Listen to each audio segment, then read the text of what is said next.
Bismillah, wassalatu wassalamu ala sayyidina Rasulillah. Assalamualaikum warahmatullahi wabarakatuh. Alhamdulillahi hamdan katsiran tayyiban mubarakan fih.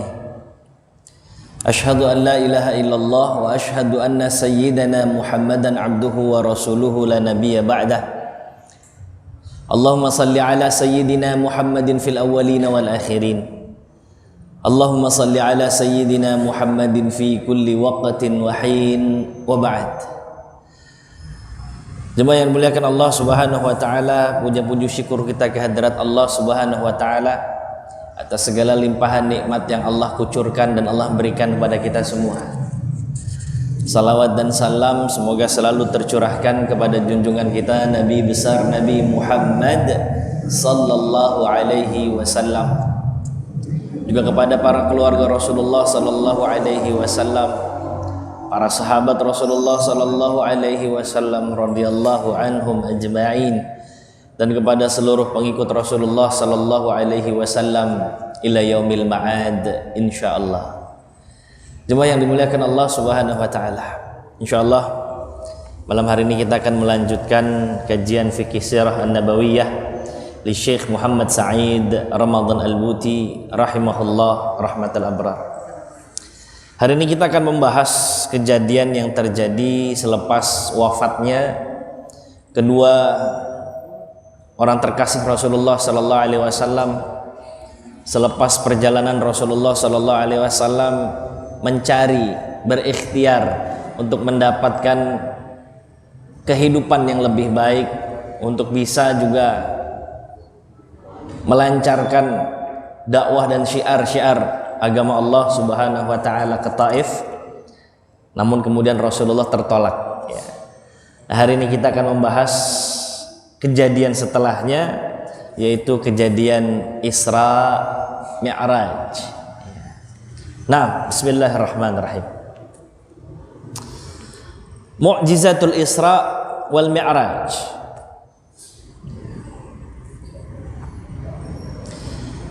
Wa yuqsadu bil Isra ar-rihlah allati akramallahu biha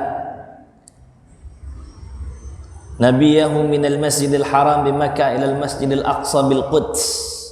Isra Mi'raj seperti yang sudah kita ketahui, peristiwa luar biasa yang terjadi kepada Rasulullah sallallahu alaihi wasallam ketika Rasulullah sallallahu alaihi wasallam diperjalankan ya, oleh Allah Subhanahu wa taala dari Masjidil Haram ke Masjidil Aqsa. Enggak hanya sampai di situ, Allah pun memperjalankan Rasulullah sallallahu alaihi wasallam dari Masjidil Aqsa ya, dari Masjidil Aqsa ke Sidratil Muntaha ya, itu perjalanan Isra dan Mi'raj. Jadi seolah ini adalah pelipur laranya Rasulullah sallallahu alaihi wasallam, hiburan dari Allah Subhanahu wa taala. Diajaknya Rasulullah sallallahu alaihi wasallam ke tempat yang orang lain belum sempat ke tempat itu ya. Bahkan ke Sidratul Muntaha belum pernah ada makhluk manapun yang sampai ke Sidratul Muntaha. Malaikat Jibril yang menemani Rasulullah sallallahu alaihi wasallam pun akhirnya undur diri kan, izin sama Rasulullah. Ya Rasulullah, kayaknya nyampe sini aja ya Rasul, nggak bisa lanjut. Loh kenapa? Kata Jibril alaihi salam, kalau saya lanjut terbakar saya Rasulullah. Bahkan Jibril alaihi salam ya, malaikatnya Allah Subhanahu wa taala tidak mampu untuk menembus Sidratul Muntaha. Tapi akramallahu nabiyahu, Allah memberikan kemuliaan kepada nabinya Nabi Muhammad sallallahu alaihi wasallam sampai ke Sidratul Muntaha. Terlihat jelas bagaimana kedudukan Rasulullah sallallahu alaihi wasallam dalam peristiwa Isra Mi'raj itu. Nah, wa qad ikhtalafa fi dhabt at-tarikh hadhihi al-mukarramah al-ilahiyah hal kanat fi amil ashir min bi'atsatihi sallallahu alaihi wasallam am ba'da dhalika والذي رواه ابن سعد في طبقاته الكبرى أنها كانت قبل الهجرة ب18 شهرا. Jadi ulama memang berbeda pendapat, nggak ada yang tahu pastinya Isra Mi'raj itu kapan. Sebagian mengatakan itu tahun ke-10 itu.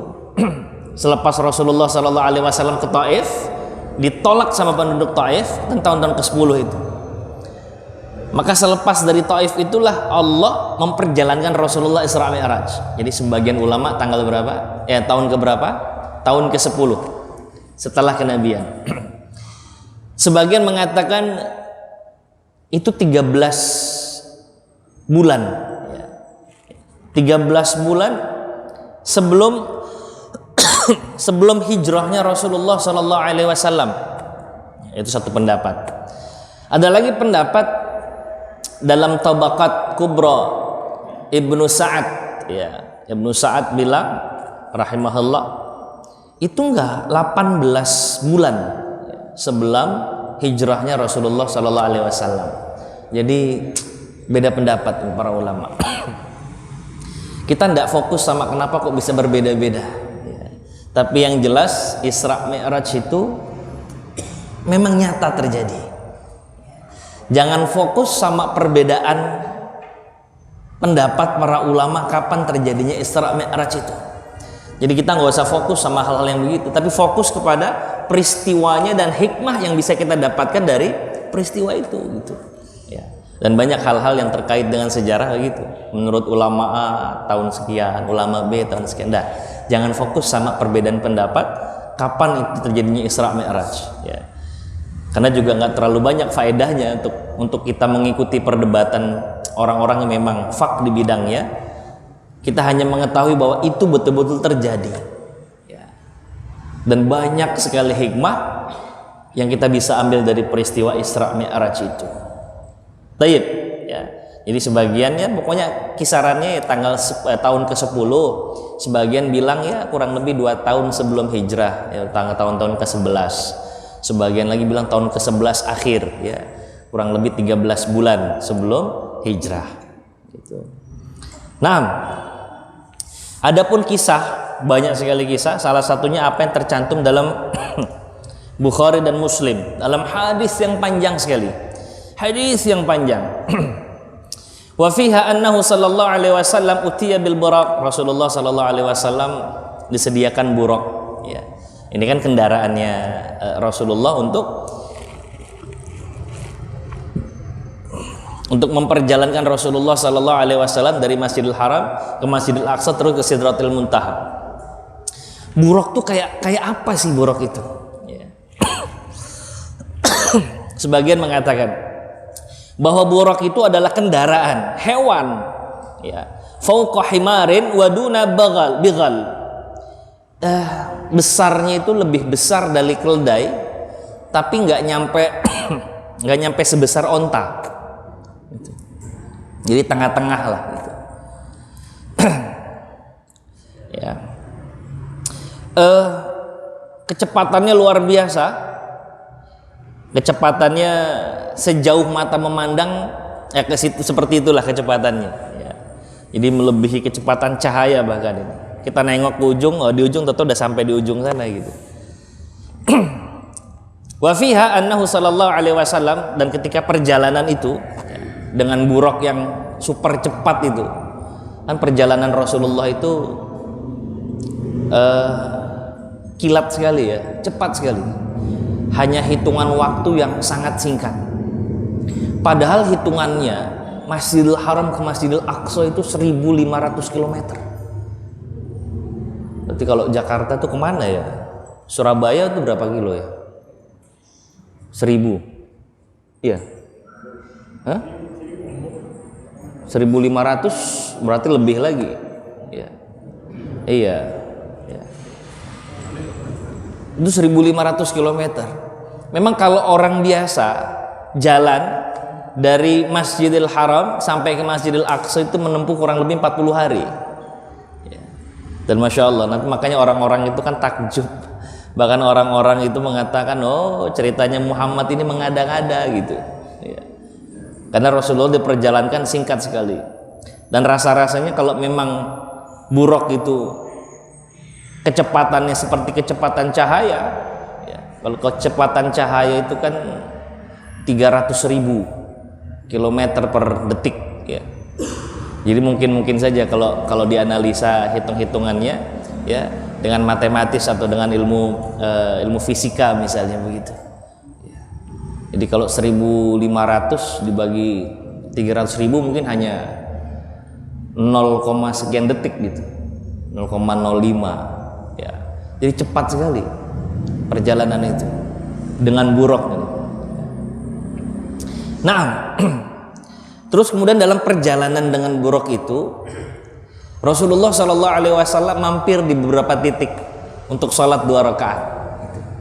Rasulullah Shallallahu Alaihi Wasallam mampir ke satu tempat sholat 2 rakaat. Tempat itu adalah Madinatul Munawwarah. Sempat Rasulullah singgah. Terus kemudian Rasulullah Shallallahu Alaihi Wasallam singgah lagi di Tursina, tempat di mana Nabiullah Musa alaihissalam berbicara dengan Allah Subhanahu Wa Taala. Sholat 2 rakaat. Kemudian Rasulullah Shallallahu Alaihi Wasallam juga berhenti sejenak di Bait Lahm. Ya. Bait Lahm itu Filastin, ya, Palestina juga masuknya. Baitul Lahm, kalau kita lihat di peta tuh ada Bethlehem, ya, kalau sekarang, ya. Itu karena tempat Bait Lahm adalah tempat di mana Nabiullah Isa alaihissalam dilahirkan. Rasulullah salat 2 rakaat di situ. Baru terakhir Rasulullah sallallahu alaihi wasallam salat di Masjidil Aqsa, ya, memimpin para anbiya, mengimami para anbiya salat di sana. Baru setelah itu Rasulullah Sallallahu Alaihi Wasallam diperjalankan ke Sidratul Muntaha, gitu. Suma atahu Jibril sampai di Masjidil Aqsa, sholat 2 rakaat tadi. Jibril alaihissalam datang kepada Rasulullah Sallallahu Alaihi Wasallam, nawarin 2 minuman. Ya. Rasulullah mau apa? Ini satu tangan saya ada khamr, satu tangan saya lagi ada susu. Maka Rasulullah sallallahu alaihi wasallam fakhtara alaihi salatu wassalam al-laban. Rasulullah memilih susu. Faqala Jibril, maka Jibril alaihissalam berkata kepada Rasulullah sallallahu alaihi wasallam, ikhtartal fitrah, yang kau pilih adalah sesuai dengan fitrah, gitu. Ya. Kemudian Rasulullah sallallahu alaihi wasallam diperjalankan sampai ke Sidratul Muntaha. Ya. Kemudian Rasulullah Shallallahu Alaihi Wasallam langsung diperintahkan oleh Allah Subhanahu Wa Taala untuk menerima atau mengemban amanah sholat 5 waktu. Ya, walaupun awalnya adalah 50 waktu. Itu cerita yang panjang tuh. Ya. Nah, setelah itu Rasulullah Shallallahu Alaihi Wasallam pulang, dikembalikan lagi oleh Allah Subhanahu Wa Taala. Ya. Sampai ke rumah beliau, ya, atau ke tempat beliau awalnya itu. Pagi-paginya Rasulullah Sallallahu Alaihi Wasallam dikembalikan oleh Allah Subhanahu Wa Taala. Terus dilihat kejadian itu oleh orang-orang musyrikin Quraisy. Ya. Terus kemudian ini cerita dengan Abu Jahal, kan, salah satunya ini. Abu Jahal nanya, kenapa Muhammad kau kelihatan bingung gitu, ya. Ini kalau bahasa kita mungkin jet lag kali, ya. Karena Rasulullah nih ke tempat yang memang nggak pernah orang lain selain beliau sampai ke tempat itu, gitu. Dikembalikan oleh Allah cepat sekali waktunya. Ya, mungkin Rasulullah nih masih ada sisa-sisa takjub beliau, gitu.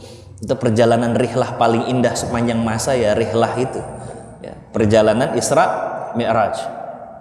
Rasulullah ditanya, ya jawab apa adanya. Karena Rasulullah Shallallahu Alaihi Wasallam adalah orang yang jujur dan tidak pernah menyembunyikan sesuatu. Ya, ditanya, kenapa kau terlihat bingung? Diceritakan tuh kisah Isra Mi'raj itu. Lalu Abu Jahal ngedenger itu, kan, langsung nalar, ya, Abu Jahal nih. Ini dia nih momentum untuk menjatuhkan Muhammad Sallallahu Alaihi Wasallam. Karena apa yang diceritakan oleh Muhammad Sallallahu Alaihi Wasallam sungguh di luar nalar dan logika.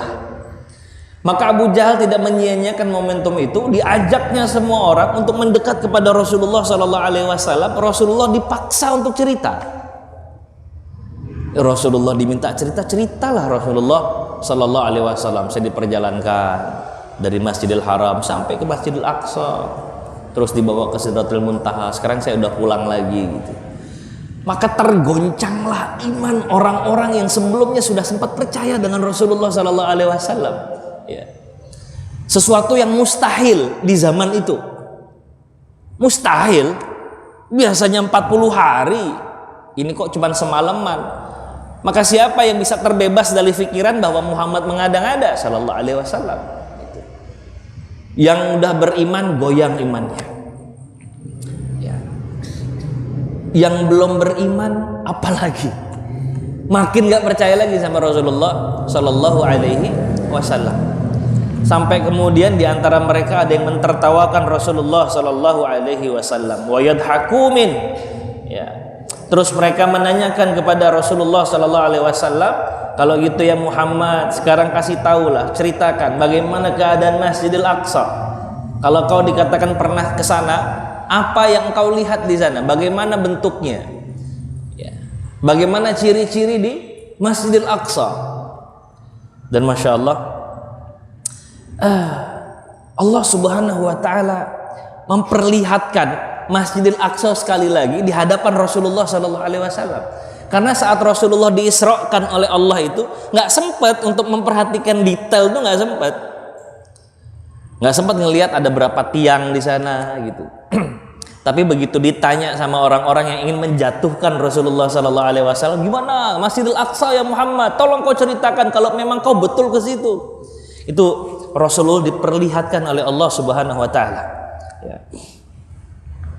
Dalam riwayat Bukhari dan Muslim disebutkan, lama kadzabatni Quraisy, ya, qumtu fil hajar. Ketika orang-orang Quraisy ini semua mendustakan diriku, nggak ada yang percaya sama aku, kata Rasulullah, aku berdiri di depan Hijr Ismail. Ya. Fajallallahu li Baitul Maqdis. Kemudian Allah itu menggambarkan di hadapanku detailnya Baitul Maqdis. Ya. Fatafiqtu ukhbiruhum an ayatihi wa ana anzur ilaih. Terus aku jelasin tuh detailnya itu. Kayak saya dikasih pertanyaan, gimana sih Masjid Taibah itu? Oh, Masjid Taibah itu ada 1, 2, 3, 4, 5 itu lampu kristal gitu misalnya. Itu jelas terpampang di hadapan Rasulullah Sallallahu Alaihi Wasallam. Maka nanti akan ada orang-orang yang baru pulang itu ya dari Masjidil Aqsa, dan Rasulullah sempat lihat itu dalam perjalanan Isra Mi'rajnya Rasulullah Sallallahu Alaihi Wasallam. Ya. Begitu ditanyakan kepada orang yang baru pulang dari Masjidil Aqsa dari Filastin, apa yang Rasulullah ungkapkan itu 100% betul persis. Kalaulah itu terjadi langsung saat itu, ketika ditanya terus ada orang yang datang, mungkin orang-orang yang tadinya imannya goyang bisa percaya ya. Tapi kan nggak langsung datang saat itu. Kafilah dagang dari Palestina nggak langsung datang. Itu setelah kejadian itu di cross check sama orang-orang, ternyata betul. Namun ada satu kejadian yang menyelamatkan iman para sahabat yang sebelumnya udah mengimani Rasulullah Sallallahu Alaihi Wasallam, tergoncang imannya saat kejadian Isra Mi'raj. Siapa atau apa kejadian yang menyelamatkan iman para sahabat Rasulullah? Kejadian pengakuan seorang Abu Bakar As-Siddiq radhiyallahu taala anhu wa arda. Ya. Itu salah satu sebab nanti kenapa Abu Bakar disebut As-Siddiq. Yang percaya aja kalau memang itu datangnya dari Rasulullah Sallallahu Alaihi Wasallam. Maka ketika orang-orang tadi kita ceritakan udah nggak percaya sama Rasulullah Sallallahu Alaihi Wasallam, Abu Jahal ini pinter ini, Abu Jahal ini. Dia disebut Abu Jahal karena nggak mau menerima kebenaran yang sudah jelas-jelas terlihat di hadapan dia. Loh, orang-orang Quraisy manggil dia Abul Hakam loh, orang yang bijak, orang yang cerdas. Yang kita pernah jelaskan sebelumnya, sampai-sampai ya iblis itu aja ngikutin pendapatnya seorang Abu Jahal, dia lebih-lebih dari iblis itu. Ya. Tapi cerdas beliau tuh. pinter nyari kesempatan bagaimana menjatuhkan Rasulullah Sayyidina Muhammad sallallahu alaihi wasallam. Satu lagi nih celahnya, kata Abu Jahal. Kita datangin Abu Bakar karena ini kuncinya. Abu Bakar udah nggak percaya, niscaya semua orang nggak percaya sama Rasulullah sallallahu alaihi wasallam. Selesai sudah. Didatangin Abu Bakar. Begitu sudah berhadapan dengan Abu Bakar, ditanyalah Abu Bakar, apa pendapatmu ya Abu Bakar? Kalau ada satu orang bilang dia berangkat dari sini Makkah, Masjidil Haram, sampai ke Masjidil Aqsa di Palestina, kemudian dia pulang lagi ke Masjidil Haram, ke Mekah dekat kita ini, hanya dalam hitungan waktu yang singkat saja, semalaman saja. Kata Abu Bakar, ya terlalu jauh Masjidil Aqsa itu. Emang siapa yang ngomong? Nah, ini dia nih. Yang ngomong sahabatmu, siapa lagi? Muhammad sallallahu alaihi wasallam. Muhammad yang ngomong. Oh, Muhammad yang ngomong. Dengan entengnya Abu Bakar As-Siddiq mengatakan, "In kana qala dzalik laqad sadaq. Inni la usaddiquhu ala ab'ad min dzalik." Oh, kalau Muhammad yang ngomong, udah benar berarti. Benar berarti. Kalaulah Muhammad mengatakan yang lebih jauh daripada itu, lebih nggak masuk akal lagi, pasti aku percaya kalau itu yang mengatakan adalah Muhammad sallallahu alaihi wasallam. Rasulullah wal amin, yang paling dipercaya ucapannya, yang nggak pernah satu kali pun dalam sejarah track record hidupnya Rasulullah bersama orang-orang Quraisy pernah berbohong. Nggak ada itu sejarah itu. Sahabat-sahabat yang mendengar pembelaan Abu Bakar kepada Rasulullah tersadarkan itu. Oh iya ya, Rasulullah yang ngomong, yang nggak pernah ada kedustaan di lisannya Rasulullah Shallallahu Alaihi Wasallam. Akhirnya kembali lagi lah iman para sahabat yang sebelumnya udah sempat goncang itu. Ya. Nah ini makanya Abu Bakar disebut dengan As-Siddiq. Ya. Dia yang membenarkan apapun yang datang dari Rasulullah Shallallahu Alaihi Wasallam. Ya. Nama aslinya Abu Bakar siapa Pak? Nama asli Abu Bakar siapa? Nah kita kalau Umar kita tahu binnya bin Khattab. Terus kalau Utsman bin Affan. Abu Bakar nih julukan Pak. Ali bin Abi Thalib. Abu Bakar ini asalnya dari Bakrah. Bakrah itu artinya unta yang masih muda, yang masih gagah itu. Unta unggulan itu Bakrah. Di antara unta-unta yang unggul, pemuda ini yang paling unggul, maka dia disebut dengan Abu Bakrah atau Abu Bakr. Ya, itu nama panggilan. Nama aslinya siapa? Hah? Main tengok-tengokan nih siapa yang bisa. Abdullah. Konon sebelumnya nama beliau Abdul Ka'bah. Ya. Jadi kalau Abdul Ka'bah itu hambanya orang yang menghambakan diri sama Ka'bah, diganti sama Rasulullah Sallallahu Alaihi Wasallam menjadi Abdullah, karena nama Abdullah adalah nama yang disukai oleh Allah dan Rasulullah Sallallahu Alaihi Wasallam. Abdullah, ya, ayahnya Abu Quhafah, jadi Abdullah bin Abi Quhafah.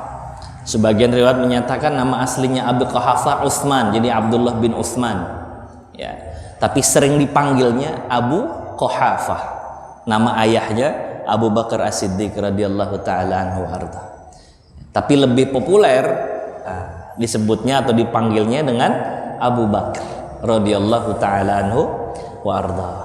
Jadi itu kisah singkatnya itu, ya. Walaupun kalau kita perpanjang lagi kisah Isra Mi'raj itu kan masya Allah itu, ya. Bagaimana Rasulullah Sallallahu Alaihi Wasallam diperjalankan ke langit pertama, ya. Terus bertemu dengan Nabiullah Adam alaihi salam. Terus langit kedua bertemu dengan Nabiullah Isa alaihi salam, gitu. Ya. Terus ketemu dengan Nabiullah Idris alaihi salam di langit ketiga. Terus temu dengan Nabiullah Harun kalau tidak salah, Nabiullah Harun terus Nabiullah Musa, terus Nabiullah Ibrahim alaihissalam gitu. Baru kemudian setelah itu dibawanya Rasulullah ke Sidratul Muntaha ya. Pulang-pulang dapat oleh-olehnya apa? Salat gitu. Ya, kalau biasanya diwahyukan oleh Jibril alaihissalam, tapi masalah perkara salat itu langsung titah dari Allah subhanahu wa ta'ala gitu ya. Baru nanti setelah Rasulullah kembali, kaifiyahnya, tata caranya disempurnakan lagi melalui Jibril alaihissalam. Itulah kurang lebih cerita singkat tentang Isra Mi'raj itu ya. Nah sekarang al-ibar wal-izat ya. Jadi sekarang kita ambil pelajaran-pelajarannya. Isra Mi'raj ini adalah satu mukjizat yang Allah berikan kepada Rasulullah sallallahu alaihi wasallam yang memiliki banyak sekali hikmah kalau kita mau melihatnya dari kacamata mukjizat, bukan dari kacamata logika. Melihatnya nggak cukup dengan kedua mata zahir kita, tapi harus menilainya dengan mata batin kita, yakni keimanan kepada Allah, keimanan kepada Rasulullah sallallahu alaihi wasallam ya.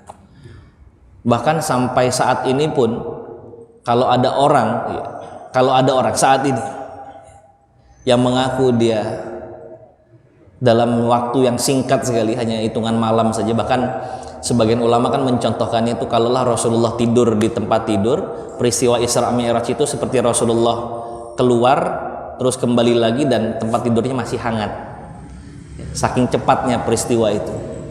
Jadi kalau ada di zaman ini, mungkin kita juga nggak percaya itu, maksudnya dengan teknologi yang udah seperti saat ini itu.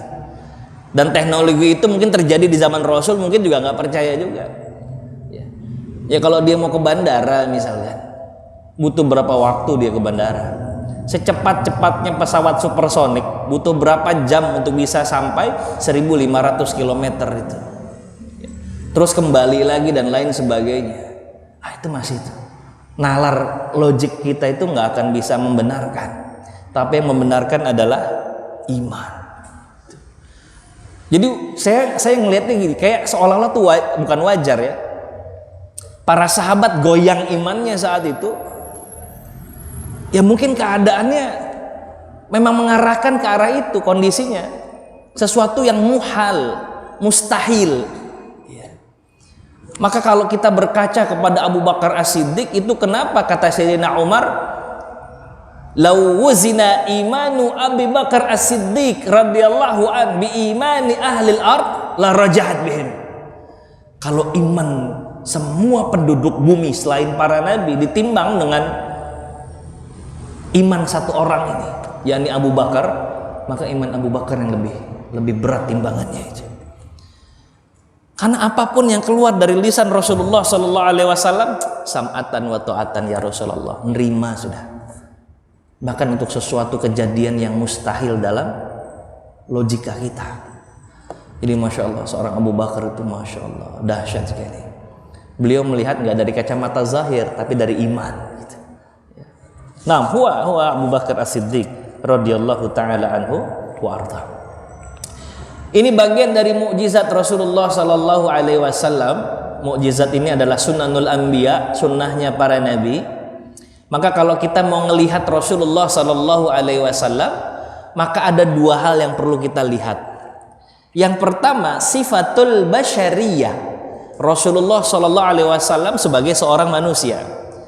Tapi kita nggak bisa melihat Rasulullah hanya sebagian manusia saja, walaupun kata Rasulullah sallallahu alaihi wasallam, "Ana basyarun mislukum," saya manusia seperti kalian.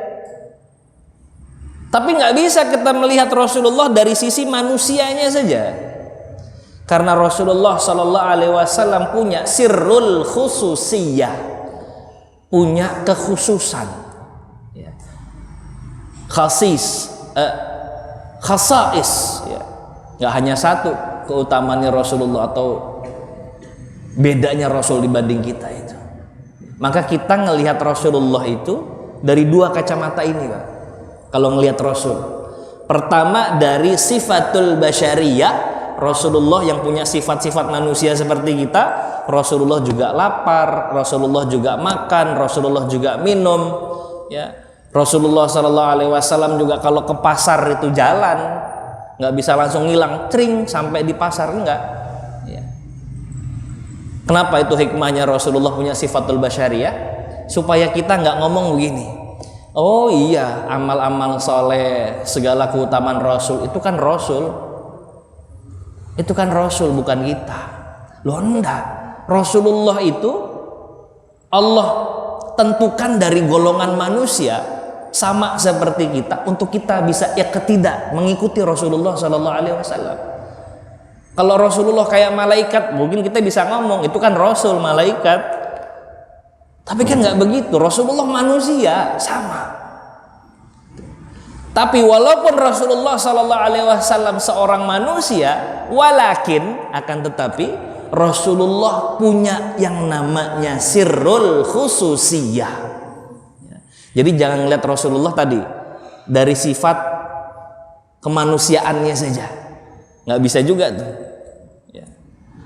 Orang-orang yang nggak percaya sama Rasul kan begitu, melihat Rasulullahnya hanya sebagai manusia saja, maka dia nggak pernah itu merasa takjub dengan Rasulullah Sallallahu Alaihi Wasallam. Hal-hal yang mukjizat Allah berikan kepada Rasulullah itu dinafikan sama mereka. Oh enggak, Rasulullah enggak begitu. Atau bahkan kita yang enggak tahu mukjizatnya Rasulullah Sallallahu Alaihi Wasallam, bagi para awam ini punya potensi untuk meletakkan Rasulullah Sallallahu Alaihi Wasallam di posisi yang sama dengan manusia-manusia lainnya saja. Ini kita nih kalau nggak mengimani bahwa Rasulullah Sallallahu Alaihi Wasallam pernah ngebelah bulan, bahwa Rasulullah Sallallahu Alaihi Wasallam itu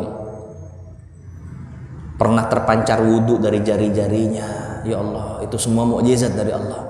Kalau kita nggak mengimani dan tidak meyakini bahwa Rasulullah Sallallahu Alaihi Wasallam itu bisa melihat apa yang ada di belakangnya persis dengan apa yang dia lihat di depannya.